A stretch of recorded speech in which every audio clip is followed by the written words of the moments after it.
4 generations of Pentecostal preacher. There's men and women that have gone before me in my family that are heroes in the faith. And when I think about quitting, when I grow weary, and when I want to go backwards, many times it's like I can hear their voice and they're speaking to me from heaven. I think about my Aunt Marie, who gave 25 years of her life living in a hut in Africa as a missionary. You don't know her name. Nobody knows her name, but the world was not worthy of her life. I think about my Uncle Mark Buntain, who took his family and went to Calcutta, India, and began to be a missionary in a third world space. They built a hospital that today is like, it's still there. It's ministering to thousands of people every day. When he died, in his will, he asked that he be buried in India. I think about my uncle David Wilkerson, who started the Times Square Church, who led a revival in New York City when gang warfare and drug addiction was at an all-time high, who literally saw most of his ministry begin with a switchblade held to his throat, and he did not back down from a gang leader. It was like shutting the mouth of a lion. It was like, hey, I'm not backing down, and from it created this revival.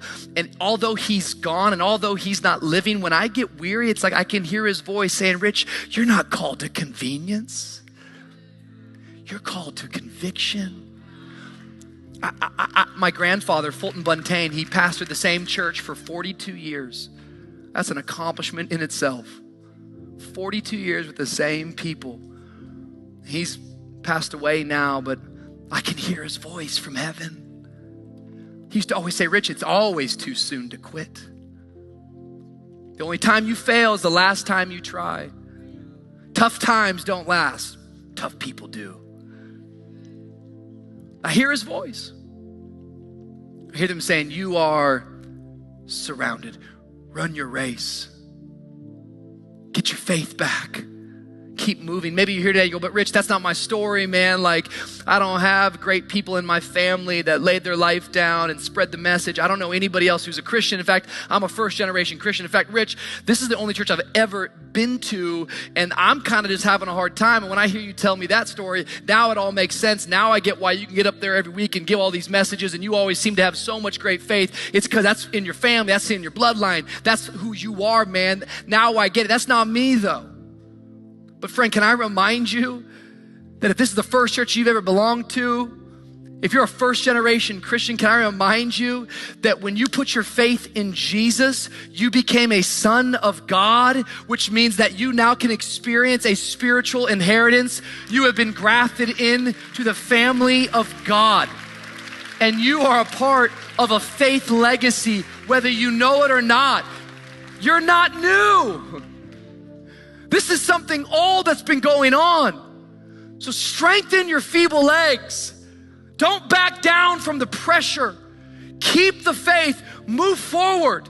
Because you might not have an aunt or an uncle, and you might not have a mom or a dad. But if you'd open up your ears, all of heaven is hanging around the banister, and they're shouting at you, and they're cheering you on, and they're declaring, you are surrounded. Therefore, since there is a great cloud of witnesses, we don't need to back down. I can hear Noah today, and he's shouting at you. If God told you to build it, whether it's big or small, you build it.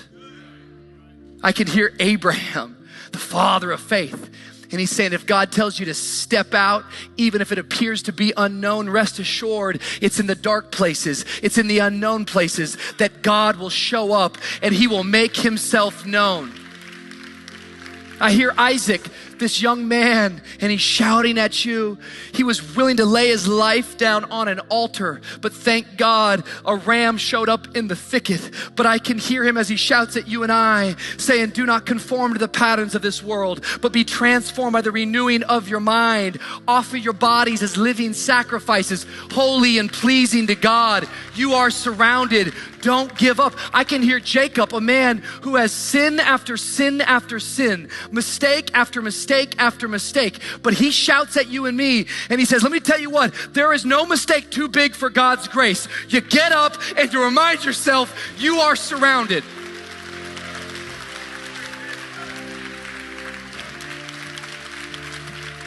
I hear Moses.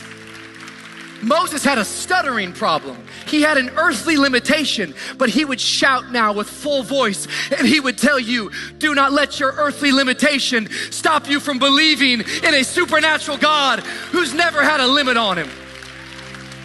I can hear Joseph, and he shouts at you and he says, yo, if you got favor on your life, baby, you might find yourself in a pit, you might find yourself in a prison, you might find yourself in a palace, but in all three places, the presence of God will never leave you. You are surrounded. I hear Esther, she's saying, you're here for such a time as this. I hear Samson, hey homie, be careful, that girl is poison. I hear Gideon, and he's shouting at you. He says, you are a mighty warrior. You're a great woman of God. I hear Joshua. He says, if you keep on marching, the walls eventually are going to come on down. Don't quit marching. But more than any of those voices, I hear our Lord and Savior Jesus Christ. He says, in this world you will face trouble, but take heart. Someone say, take heart. But take heart, I have already overcome the world. I don't know about you, but today I want to remind you, you are surrounded. God has never left you. God has never forsaken you. Today is a day of now faith. We press on. We move forward. God is up to something. Come on, if you believe it.